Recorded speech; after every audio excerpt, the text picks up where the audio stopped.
always thought highly of him, and you know, I've been to his home and we've interacted socially.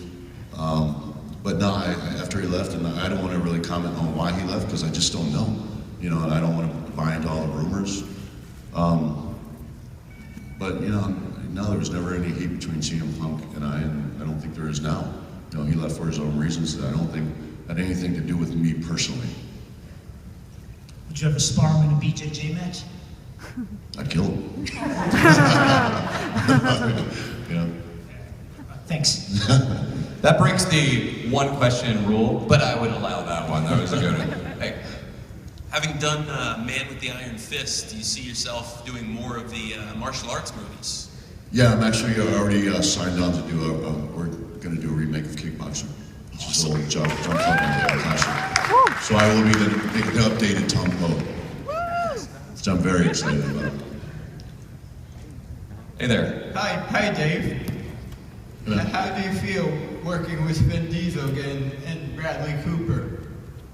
Yeah, you know, working with Vin, it was so weird, man, because I didn't know what to think of Vin, and I'd heard some pretty bad stories. And that's one of those things where, you know, that's why I always tell people, don't buy into everything you read or that you hear, that second, third-hand information. Because I had heard some nightmare stories about Vin, and I didn't know how he was going to take me.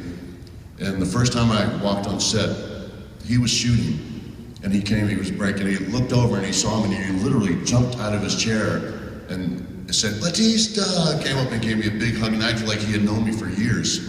And he had been like that. He was like that through the whole shoot, not only to me, but to everybody, because he was running the show. Riddick was his baby.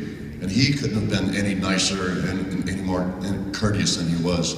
I have nothing to say but good things about that guy. And if you ever read negative stuff about him, just don't buy into it, man, because it's just not true. Thank you. Was he the person that you established the fastest rapport with on the cast, or was that? For Riddick, for sure. Yeah, for sure. But there was other guys that, you know, we had common friends. Joaquin Woodbine, we have a common friend in Rizzo, so we clicked right off the bat. We had a lot of particular taste in music and stuff like that, so we definitely clicked right off the bat. How about on Guardians? Chris Pratt, man. I love that guy. I love this guy from the second I met him, man. We just clicked, and a lot of people don't realize what a big guy Chris is. Chris is a big boy. And when we met, we were probably about 5 pounds difference in weight, and he's a former amateur wrestler as well. So we have a lot of common interests and a lot of common background, and he's just such a funny, down-to-earth person, man. We clicked right off the bat. Yeah, that's really cool. Hey there. Hello, Batista. Hey, man. How are you doing today? Good, man. How are you? Doing great. Good and excited to see you. Now, if you were trained at WCW Power Plant, what was the difference between that and the WWE training? Because I want to become a professional wrestler myself. I was actually only at the Power Plant for one day, and it seemed like their main initiative was to run me off. They literally ran me into the ground until it was kind of more of a humiliation session. They were just looking, it felt like they were looking to humiliate people. You know, I didn't start right off with the WWE. I started off with Alpha and Wild Samoan, is where I originally got my start. He made the call to the WWE, but you know, WWE was nothing but professional right off the bat. It wasn't, you know, they weren't looking to run you into the ground. They were looking to make you a star. You know, there's certain things that you got to do to earn that. But they wanted stars, and they treated you, you know, let you know that they were hiring you, we're giving you this opportunity, and we want you to take advantage of it. Where the WCW Power Plant, it's like they really didn't want me there. I came in, I paid my few $100 for the tryout, and all they wanted to do was run me right out the door. Well, let's hope at WrestleMania, if I ever face you, you will not quit faster than CM Punk. No comment on that. Well, thank you. We actually have a big man over here who's got a question. Hey there, buddy. Hi. Hey, man. What's your question? When you come back to the WWE, will you turn on Triple H and Randy Orton? You know, it's hard to say, man. I don't know which way they're going to go with everything. I personally, I would like to do more Evolution stuff. You know, I just don't know, man. But I think this time, because you know, it was weird going back this past time, I thought creative was going to be worked out, but because of the twists and turns of the things that happen within the company, they just kind of had to alter, the route of creative that was worked out. But hopefully the next time I go back, creative will be in place and it'll all work out. But sometimes audience reacts differently than you want them to, and you kind of got to go with things. And, I'm sorry I'm making this very short answer very long. But I would hope to do some more stuff with him, and if I do, of course I will turn on. To promote his movie. Thank you, little dude. Hey there. Hey Batista, what's up? Anyway, I was wondering, what in your mind told you to be Drax? What was your inner feeling for Batista to be Drax? Yeah, it's really cool because it was actually when I first got the sides for Drax. First of all, I wasn't familiar with Drax. I wasn't familiar with Guardians of the Galaxy, which I think was going to be the big, challenge with everyone, is getting them familiar with the Guardians comic and also the characters. But I had no idea. And when I tried to, I called my acting coach and I got these sides, and my agent says, you got to do this, you got to do this. It's a huge part, it's a huge opportunity. And I got the sides for the audition, and I was like, man, this makes no sense to me. So I called my acting coach, and he said, oh my God, because he's a huge comic book geek. He said, go online and research this guy, and call me back. And so I went online, and there was all these different, Drax has changed so much throughout the years, and I just couldn't make heads or tail out of him. And then I saw a picture, and I got this visual connection, because I said, that guy looks like me.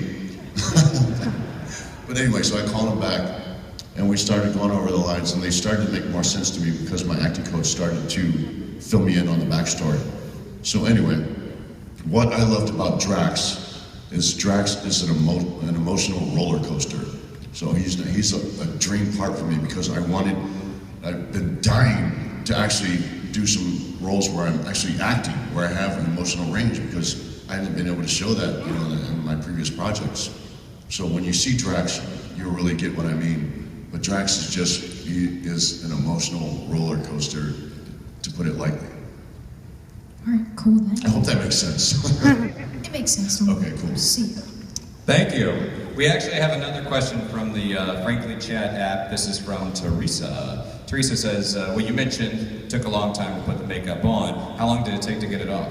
Actually, it took about an hour and a half to 2 hours to take it off, because a lot of it was layered on, with glue. So they had to use more chemicals to take it off, because if they just peeled it off, it would peel my skin right off with it.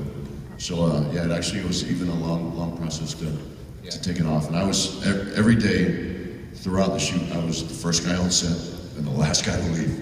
So it made for some long hours.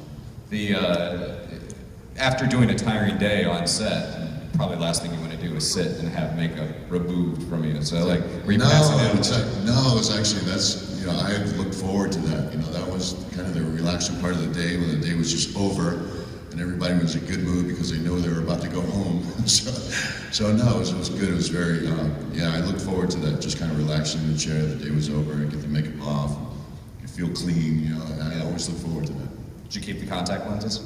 No, no, there's no way, Marvel would let me get that set with it, Hey there. Hi, I'm a diva in training and an aspiring actress, and I want to know how have working with WWE live events helped you with your acting? It's weird, man. There's no comparison. To be honest, it was weird because when I showed up to do films and stuff like that, and auditions, and trying to explain to them, because they always assumed that I had tons of experience in front of the camera, but it couldn't have been any more different. A lot of times, when we were doing backstage stuff with the WWE, it's either hit or miss, because we're live and you shoot it. You got that one opportunity to make it right, and it's never going to be perfect. You're always going to walk away, wishing I had done this or said this differently. But you got that one shot, and that's all you got. Where in the films you got take after take, but it's much smaller, more. It's a much smaller, more intimate environment, which to me is more terrifying. It's easier for me to talk to a big audience than it is to be in this closed little set with everybody quiet, paying attention to you, and somebody says action, and then you're saying somebody else's words. Does that make sense?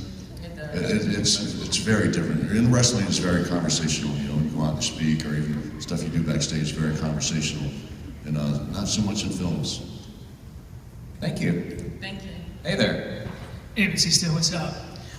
Real quick, it's said in past interviews, one of your childhood heroes was the Ultimate Warrior. Did you get to have any interaction with him during WrestleMania 30 weekend with the late Ultimate Warrior? Yeah, sad subject, man.